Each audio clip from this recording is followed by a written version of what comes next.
Hi everyone! Kumusta kayong lahat? So ngayong araw na ito, hindi muna ako nag-video ng aking niluto or aking kinain.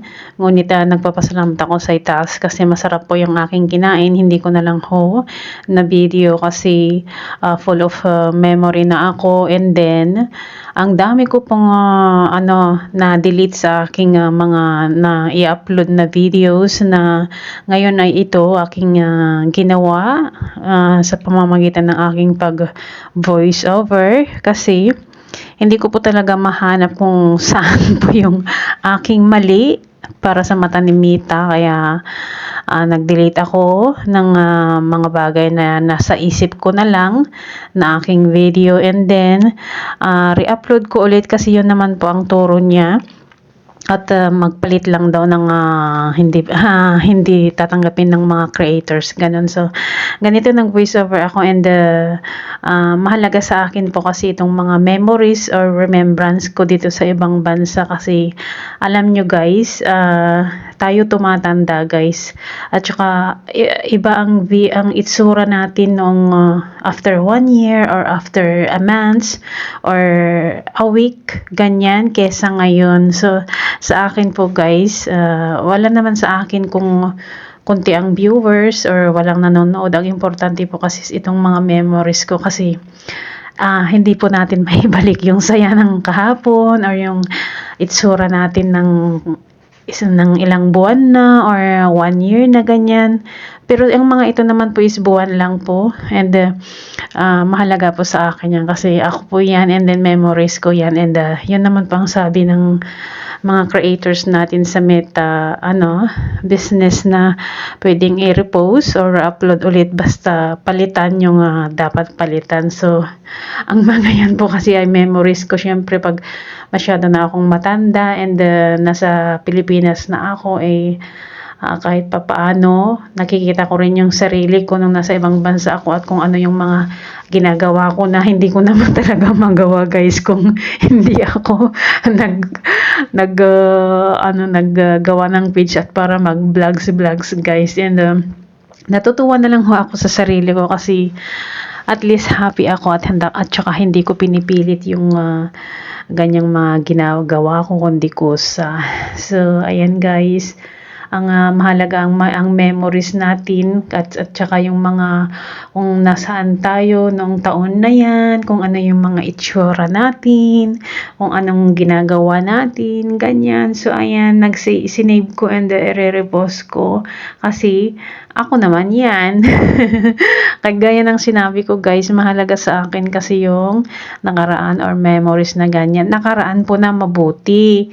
Hindi po yung kung ano yung nakaraan natin na kung masama naman guys or wag nating itanim kundi kalimutan. Pero yung mga ganitong bagay like ang mga katuwaan, ganyan, and tayong video, ganyan na kasayahan is memorable yan sa atin guys, lalo na pag tumanda na tayo. So, kung ano-ano na lang yung ginagawa ko alam nyo guys, habang pinapanood ko yung mga style ko o ginagawa ko sa video, natatawa ako guys, hindi ko akalain na nagagawa ko yan. Siguro dahil lahat naman tayo gustong mapansin din ni Mita dito sa Facebook, sa social media, ganyan. Kaya yung mga hindi natin nagagawa in personal talaga is nagagawa natin pagharap na natin yung ating cellphone or video cam, ganyan guys. So, ayan, nanghihinayang lang ako syempre. Kaya nga hindi ako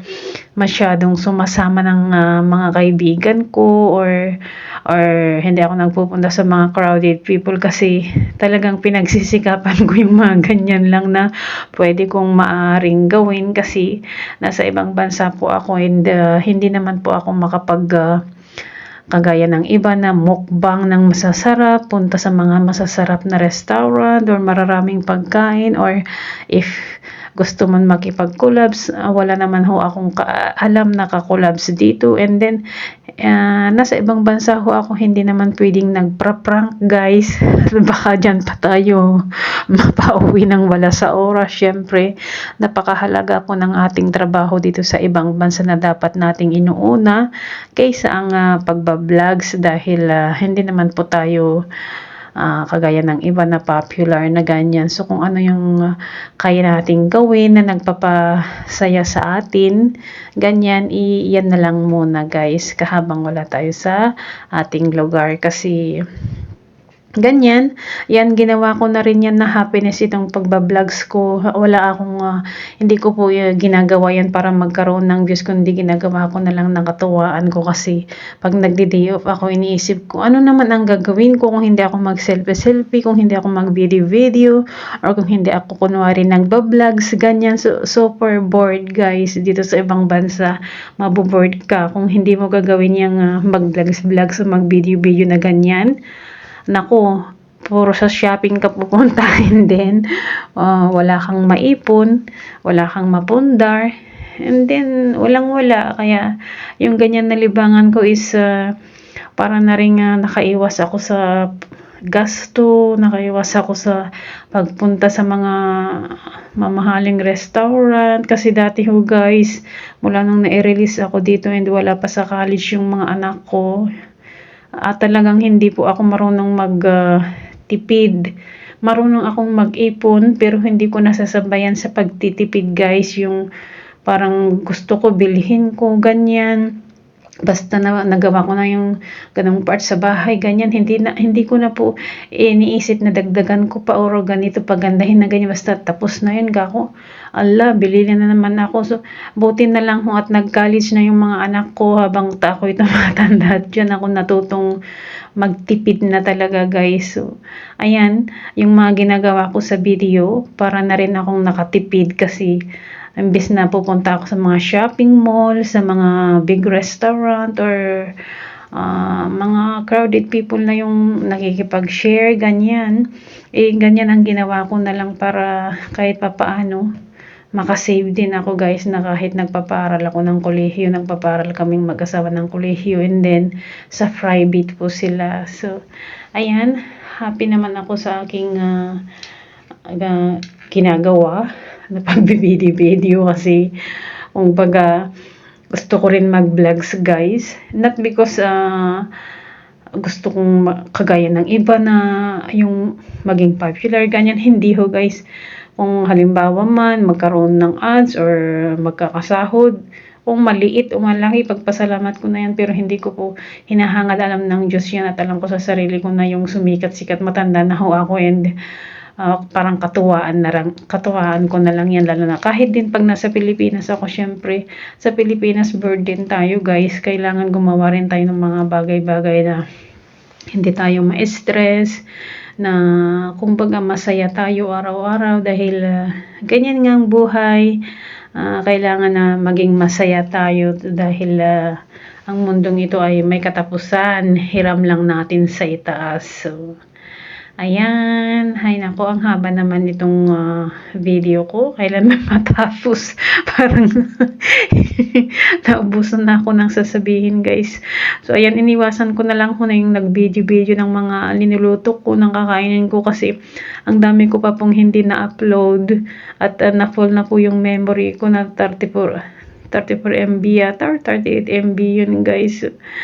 Ay nako, yan ang hirap din pag hindi rin naman pwedeng pasukan ng maraming memories ang ating phone. So kung ano yung pwede lang ay yun lang. So ayan guys, kailan kaya matapos itong video? Tinitingnan ko kanina pa kung ilang minuto pa guys, at parang ayaw ko talaga siyang i-cut, kasi gusto ko po talaga itong mga kung ano-anong mga ginagawa ko pag day off ko guys. Nakikita nyo lagi akong mag-isa, ganyan, kasi parang ginawa ko na lang yan, nakatuwaan ko. At saka hindi ko po magawa yan pag may kasama ako guys. Nahihiya ako. So pag mag-isa pala ako, wala akong hiya. Oh my God. Okay lang 'yan, wala ang importante kahit ganyan yung ginagawa ko, wala naman po akong sinasaktan na kapwa ko, wala ho akong tinatapakan. So, nag-e-enjoy-enjoy lang ako sa pagba-vlog ganyan at saka hindi ko rin po pinoproblema kung bahala na diyan kung anong sabihin nila o kung walang views, basta ako ginagawa ko niyan with a heart. Napakasaya kong habang ginagawa ko, guys. Kaya't, ayan, ay naku, palapit na sanang matapos, Lord. At saka alam niyo guys, yung mga ginagawa kong galaw-galaw, sayaw-sayaw na yan na wala sa tamang step.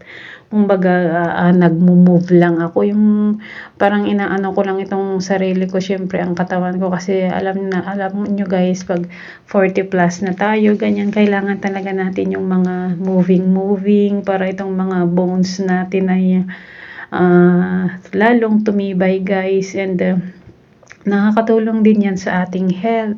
Kailangan din natin galaw ng galaw, hindi yung porket nagmamap, naglilinis, ganyan sa loob ng bahay ay tama na yun. Kailangan talaga natin yung mga exercises and walking, lalo na yung walking, tayong mga may 40 plus na. Naku, itong tuhod natin, kailangan talaga walk and walk and walk yan.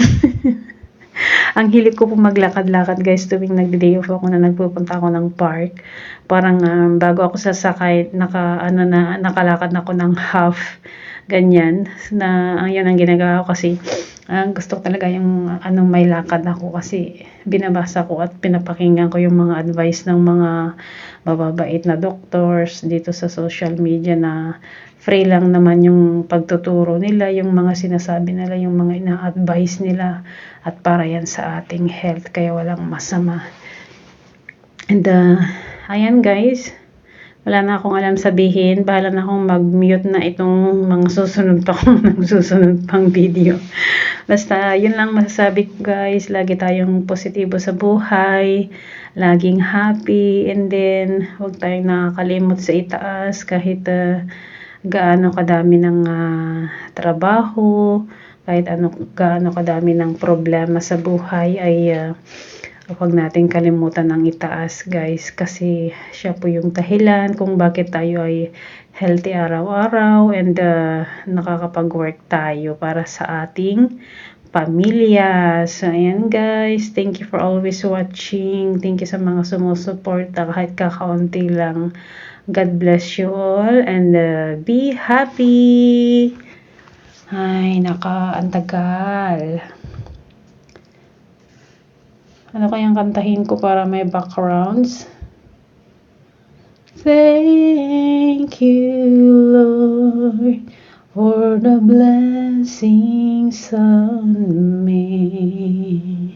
Nandito nga po ako sa CR nag-voice over kasi alas 10 na ng gabi, gising pa sila, nasa sala yung dalaga. Dumating kanina, akala ko sa sa Tuesday pa, dumating kanina, kaya nag-voice over na lang ako dito sa toilet ko, sa aking room, para walang ingay at hindi nila sinasabing kahit gabi na may kausap pa, ganyan. So ayan, sayang din ang mga memories na yan. Kasama ko si Julie, yung kabayan namin dyan sa bangka. First time ko pa, alam nyo sa 10 years ko dito, first time ko pang makasakay ng bangka dito sa Doha guys. Dinadaan-daanan ko lang po yan at pinapanood yung mga kababayan na sumasayaw dyan at binibideo ko lang po sila, pero hindi ako sumasakay dahil natatakot ako. Pero nung nakasama ko yung kabayan ko, ayan, nakasakay kami dyan ng dahil doon sa isang kabayan din na hindi ko alam kung libre or nilibre niya kami. Ayan, so maganda naman po and enjoy lang. Yun nga lang pag may aksidente pala yun ng Diyos. Ay nako, hindi talaga ako marunong lumangoy kaya umiiwas ako niyan.